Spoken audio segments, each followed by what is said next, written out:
Hello દર્શક મિત્રો, સ્વાગત છે તમારું મારી યુટ્યુબ ચેનલમાં। આજે આપણે વિડીયોમાં વાત કરશું સંપૂર્ણ દેશમાં તેમજ ગુજરાત રાજ્યમાં શિક્ષણ વિભાગમાં 36 વર્ષ બાદ નવા નિયમો લાગુ થવા જઈ રહ્યા છે। નવી શિક્ષણ નીતિ અમલમાં આવી રહી છે, જેનાથી શું શિક્ષણમાં ફેરફાર થવાનો છે તેમજ શું ફાયદો થવાનો છે તેની સંપૂર્ણ વિગતે વાત કરવાના છીએ। તો તમારા બાળકો સ્કૂલમાં કે કોલેજમાં ભણી રહ્યા છે અથવા તમારી આસપાસ કે સગા સંબંધીના બાળકો ભણી રહ્યા છે તો વિડીયોને અંત સુધી જોતા રહેજો, જેથી તમને સંપૂર્ણ માહિતીનો ખ્યાલ આવે। અને વિડીયોને લાઇક કરી દેજો, તેમજ તમે અમારી યુટ્યુબ ચેનલમાં નવા હો તો અમારી યુટ્યુબ ચેનલને સબસ્ક્રાઇબ કરી દેજો, જેથી અમે આવા યોજનાકીય તેમજ ભરતી રિલેટેડ વિડીયો પોસ્ટ કરીએ તો તેની નોટિફિકેશન તમને મળતી રહે। તો ચલો દર્શક મિત્રો, આપણે વિડીયોની શરૂઆત કરીએ।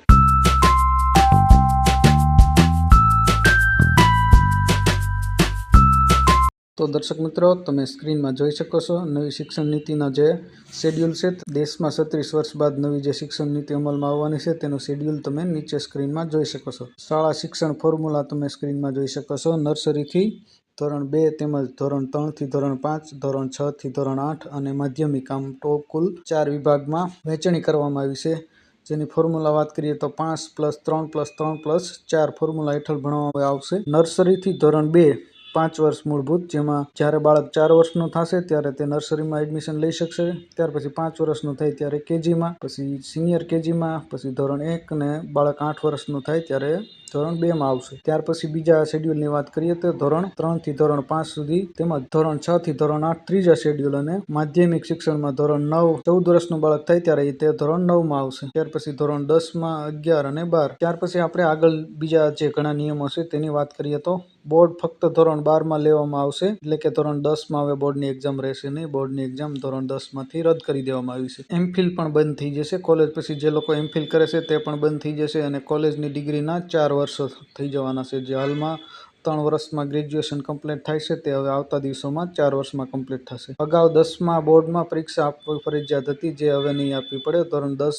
HSCનું બોર્ડ પૂરું થઈ ગયું છે। હવે ધોરણ 5 સુધીમાં વિદ્યાર્થીઓએ માતૃભાષા, સ્થાનિક ભાષા અને રાષ્ટ્રીય ભાષામાં જ ભણવાનું રહેશે। બાકીના વિષયો ભલે તે અંગ્રેજી હોય કે ગમે એ અલગ વિષય હોય તે એક વિષય તરીકે શીખવવામાં આવશે। પરીક્ષા 9 થી ધોરણ 12 સુધીના જે ધોરણો છે તેમાં સેમેસ્ટર સિસ્ટમ રહેશે। ત્યાર પછી કોલેજની ડિગ્રી 3 અને 4 વર્ષ એમ બે વિભાગમાં રહેશે, એટલે કે તમે ગ્રેજ્યુએશનમાં પ્રથમ વર્ષમાં પ્રમાણપત્ર, બીજા વર્ષમાં ડિપ્લોમા અને ત્રીજા વર્ષમાં ડિગ્રી તમને મળશે। 3 વર્ષની ડિગ્રી એવા વિદ્યાર્થીઓ માટે છે જેઓ ઉચ્ચ શિક્ષણ લેવા માંગતા નથી, જ્યારે ઉચ્ચ શિક્ષણ કરતા વિદ્યાર્થીઓને 4 વર્ષની ડિગ્રી કરવાની રહેશે। 4 વર્ષની ડિગ્રી કરતા વિદ્યાર્થીઓએ 1 વર્ષમાં MBA કરી શકશે। MA પાસ કરનાર વિદ્યાર્થીઓ હવે સીધી રીતે ડાયરેક્ટ PhDમાં એડમિશન લઈ શકશે। વિદ્યાર્થીઓ વચ્ચે અન્ય અભ્યાસક્રમો કરી શકશે। ઉચ્ચ શિક્ષણમાં ગ્રોસ એનરોલમેન્ટ રેશિયો 2035 સુધીમાં 25% નવો કદાચ થઈ શકે। નવી શિક્ષણ નીતિ હેઠળ જો કોઈ વિદ્યાર્થી એક કોર્સની વચ્ચે બીજો કોર્સ કરવા માંગતો હોય તો તે મર્યાદિત સમય માટે પહેલા કોર્સમાંથી બ્રેક લઈને બીજો કોર્સ કરી શકશે।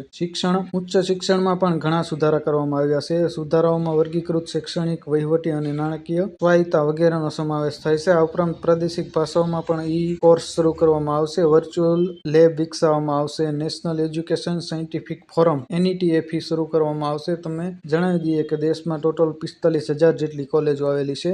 સરકારી, ખાનગી તેમજ ડીમ્ડ તથા પ્રાઇવેટ સંસ્થાઓ માટે બધા માટે આ સમાન નિયમો રહેવાના છે। તો દર્શક મિત્રો, એક નવી શિક્ષણ નીતિની જે નિયમો આવ્યા છે તે મેં તમને જણાવ્યા। તો દર્શક મિત્રો, આ વિડીયો તમને કેવો લાગ્યો? વિડીયો પસંદ આવે તો વિડીયોને લાઇક કરી દેજો, તેમજ તમારા કોઈ પ્રશ્ન હોય તો અમને કમેન્ટ કરીને જણાવજો। અમે ચોક્કસ તમારા પ્રશ્નોનો રિપ્લાય આપીશું। ફરી એક નવા ટોપિકમાં નવા વિડીયો સાથે મળશું। ત્યાં સુધી જય હિન્દ, જય ભારત।